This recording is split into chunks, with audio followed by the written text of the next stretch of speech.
আসসালামু আলাইকুম। আশা করি সকলে ভালো আছেন। তো আপনাদের দোয়ায় আমরা অনেক ভালো আছি।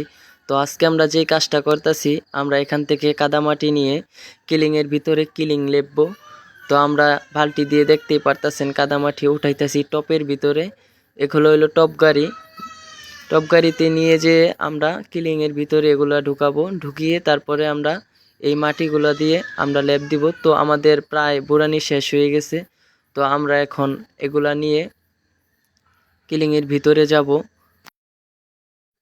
তো আমাদের এখানে একটা টপের একটা ইট ছুটে গেছে, তো আমি ইটটা লাগিয়ে নেই। তারপর আমরা এখান থেকে কিলিংয়ের ভিতরে যাব। তো হে গাইস, দেখতেই পারতেছেন আমি প্লাস্টিকের বস্তা কাটতেছি। এই বস্তা দিয়ে আমরা ছোবা বানাবো, যেগুলা দিয়ে আমরা এগুলোর ভিতরে কাদা মাটি ভরিয়ে তারপর আমরা কিলিং ল্যাব দিব। তো আমি সবাইকে একটা একটা করে দিয়ে দিই, সবার হাতে হাতে দিয়ে দিই। যেহেতু আমরা চারজন, চারজন এক একজন সবাই লেপবো, আমিও লেপবো। তো আমরা এখন চলে যাই কিলিংয়ের ভিতরে।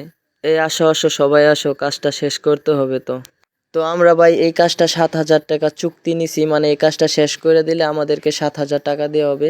এই কাজটা করতে আমাদের মনে হয় 3 থেকে 4 দিন লাগবে। তো এই কাজটা আমি আরো অনেক আগে করছি, 3-4 বছর ধরে করতেছি। তো এই কাজটা আমাকেই দেয় প্রতি তারিখে তারিখে। 6 মাস পরে পরে, আপনারা জানেন তো, 6 মাস পরে পরে ইটের পাটায় ইট পুরা হয়। তো আমরা এই যে এইভাবেই কিলিংটা নেফি। তো ভাই, যদি আমাদের ভিডিওটা ভালো লেগে থাকে তাহলে অবশ্যই একটা শেয়ার করে দিয়ে সুন্দর একটা কমেন্ট করে যাবেন।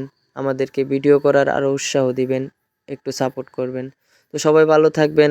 আসসালামু আলাইকুম।